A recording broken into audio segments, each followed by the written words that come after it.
Hi అండి, అందరికీ good morning. ఈరోజు అయితే నేను ఒకే కస్టమర్వి 3 బ్లౌజులు అయితే ఒకేసారి కట్ చేసుకుంటున్నానండి. అయితే బ్యాక్ ఫ్రంట్ ఇవన్నీ కట్ చేసుకున్నాను. చేతులు ఏ విధంగా కట్ చేసుకోవాలి ఇవన్నీ సింగిల్ బ్లౌజులేనండి. మనము నార్మల్ బ్లౌజులకైతే అంటే డబల్ బ్లౌజులకైతే కింద హాఫ్ ఇంచు పైన హాఫ్ ఇంచు పెట్టుకుంటాం. కాకపోతే ఇది హెమ్మింగ్ బ్లౌజ్ కదా, సింగిల్ బ్లౌజ్ హెమ్మింగ్ చేయాలి కాబట్టి ఫస్ట్ అయితే నేను 2 మడతలు ఉన్న క్లాత్ 4 మడతలుగా 3 పీస్లను అయితే ఈ విధంగా ఫోల్డింగ్ చేసుకున్నానండి. ఒకసారి కింది వైపు సమానంగా ఉందో లేదో లైన్ గీసుకున్నాక మధ్యలో ఇంకొక 1 ఇంచ్ ఎక్స్ట్రా గీసుకోవాలి, ఎందుకంటే మనకు అది హెమ్మింగ్కి వస్తుంది అన్నట్టు. సో అక్కడ నుంచి మనము రెండో గీత గీసుకున్నాం కదా, పైన ఇంకో గీత, అక్కడ నుంచి హాఫ్ ఇంచు కుట్టుకి పైన హాఫ్ ఇంచు కుట్టు వదిలిపెట్టుకోవాలండి. మనకు చేతికి పొడవు ఎంత ఉంది ఒరిజినల్ది అది చూసుకోవాలి. చూసుకున్న తర్వాత చేతి యొక్క డౌన్ వచ్చేసి 3 ఇంచులు పెట్టుకోవాలండి. పెట్టుకున్నాక ఇప్పుడు ఒరిజినల్ బ్లౌజ్ చూసుకోవాలి. చేతి లూజ్ సంక లూజ్ చూసుకోవడానికి ఈ విధంగా బ్యాక్ పార్ట్ని బేస్ చేసుకొని చేతిని పెట్టుకున్నాను. చూడండి, చేతి లూజ్ మార్కింగ్ చేసుకుంటున్నాను, సంక లూజ్ కూడా మనం మార్కింగ్ చేసుకోవాలి. ఈ విధంగా నేను మిషన్ నేర్చుకున్న 12 ఇయర్స్ నుంచి మాత్రం ఈ మెథడే వాడుతున్నానండి. ఈ మెథడ్ వల్ల నాకైతే ఎక్కడ ముడతలు అనేది రాకుండా నీట్ ఫినిషింగ్తోనే వస్తుందండి. సో ఈ యొక్క కస్టమర్ ఒక బ్లౌజ్ స్టిచ్చింగ్ చేయించుకొని మళ్ళీ 6 బ్లౌజులు అయితే ఇచ్చారండి. ఇవైతే సింగిల్ బ్లౌజులు కాబట్టి ఒకే విధంగా కట్ చేస్తున్నాను. చూడండి, అక్కడ మనం మార్కింగ్ చేసుకున్నాక చేతి లూజు సంక లూజు తర్వాత స్టార్టింగ్ నుంచి 1 ఇంచ్ పెట్టేసుకొని ఎక్కడైతే సంక లూజు మనం మార్కింగ్ చేసుకున్నామో ఆ సంక లూజ్కి అక్కడ పెట్టుకున్న స్టార్టింగ్ మిడిల్ పార్ట్ 1 ఇంచ్కి మధ్యలో ఒక 1 ఇంచ్ పెట్టుకోవాలండి చేతి యొక్క లోతు. అప్పుడు కర్వ్ తీసేసుకొని ఈ విధంగా కట్ చేసుకోవాలి. చాలా ఈజీ అండి కటింగ్ మెథడ్. ఏ బ్లౌజ్లకైనా ఎలాంటి డ్రెస్లకైనా ఈ మెథడే కటింగ్ చేస్తే మీకు ఫ్రంట్ పార్ట్కి అనేది ముడతలు రాకుండా నీట్ ఫినిషింగ్ అయితే ఉంటుంది. నేను అదే వాడుతున్నా కాబట్టి మీకు చెప్తున్నాను. సో నాకైతే ఇక్కడ మిగతా క్లాత్ వాటికి అయితే జాయింటింగ్ అయితే పడుతుంది. ఈ క్లాత్ కొంచెం పన్న పెద్దగా వచ్చింది కాబట్టి సంకకాడ జాయింటింగ్ అయితే పడదండి. ఇప్పుడు అన్నిటిని ఓపెన్ చేసుకోవాలి. మధ్యలోకి అయితే ఒక టక్స్ పెట్టేసుకొని ఇప్పుడు ఆ పీస్లు అయితే మనం ఓపెన్ చేసుకుందాం. అది నేను పెడుతున్నా కదండి, ఇప్పుడు కట్ చేసేది సంక దగ్గర ఎగ్జాక్ట్లీగా వచ్చే మార్క్ అన్నట్టు అది కుట్టు. అక్కడ ఒక టక్స్ పెట్టేసుకుంటే మనం అక్కడ కుట్టు వేసుకున్నానికి అని ఐడియా కోసం ఇప్పుడు అన్ని పీసులు ఓపెన్ చేసుకోవాలండి. 3 పీసులు ఓపెన్ చేసేసుకొని ఫ్రంట్ యొక్క లోత్ అనేది తీసుకోవాలి.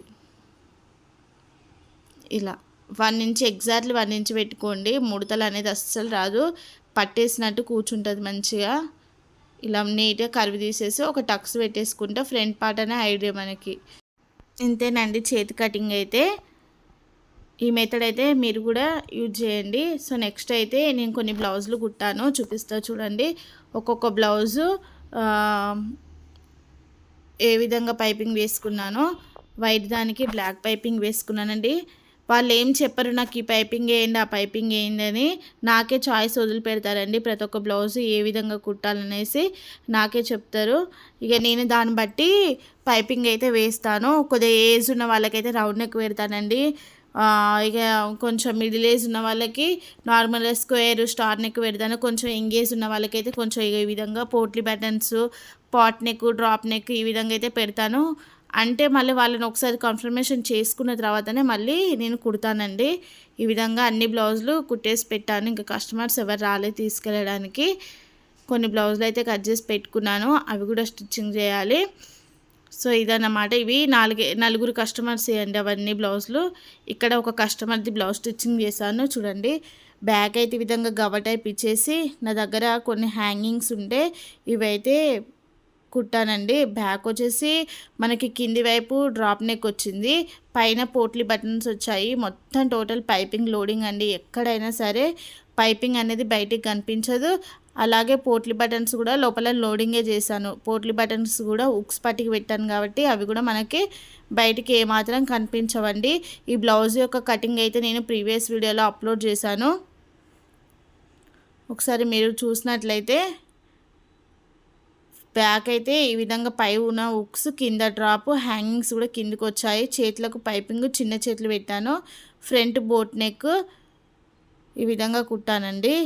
ఫ్రంట్ కూడా ఎలా ఉందో ఇప్పుడు మీకు చూపిస్తాను. నచ్చితే మాత్రం లైక్ చేయండి. ఇది ప్రిన్స్ కట్ అండి, ఫ్రంట్ బోటు, చిన్న సైజ్ బ్లౌజ్ ఇది. ఇలా ప్రిన్స్ కట్ అయితే పెట్టేశాను. ఎక్కడ కూడా ఏమాత్రం కొంచెం కూడా మనకి పైపింగ్ అనేది బయటికి కనిపించదండి. మొత్తం లోడింగ్ ఫ్రంట్ బ్యాక్, అలాగే నడుము కూడా పైపింగ్ వేసుకున్నాను. చూడండి, బ్యాక్ నడుముకి వేసాను, ఫ్రంట్కి మాత్రం చేయలేదండి, మర్చిపోయాను నేను ఫ్రంట్కి పైపింగ్ వేసుడు. ఇలా మనం ఏ మోడల్ అంటే ఆ మోడల్ స్టిచ్చింగ్ చేసుకోవచ్చండి. మీరు ఒకసారి నా కటింగ్ మెథడ్ ఫాలో కాండి, ఒకసారి కట్ చేయండి, కట్ చేసి మీరు ఓన్గా స్టిచ్చింగ్ చేసుకోండి. స్టిచ్చింగ్ వీడియో కూడా నేను ఆల్రెడీ అప్లోడ్ చేశాను కొన్ని వీడియోలు, ఎందుకంటే పైపింగ్ లోడింగ్ ఏ విధంగా వేసుకోవాలి అన్నది కూడా నేను చెప్పానండి, క్లియర్గా ఎక్స్ప్లెయిన్ చేసి చెప్పాను. మీకు ఒకవేళ ఇంట్రెస్ట్ ఉంటే మాత్రం మన ఛానల్ని సబ్స్క్రైబ్ చేసుకోండి, లైక్ చేయండి, షేర్ చేయండి, కామెంట్ బాక్స్లో కామెంట్ చేయండి. ఇంకా ఎన్నో మోడల్స్ తోటి డ్రెస్లు, బ్లౌజులు అన్ని మోడల్స్ అయితే మీతో నేను షేర్ చేసుకుంటానండి. Thank you for watching all of you.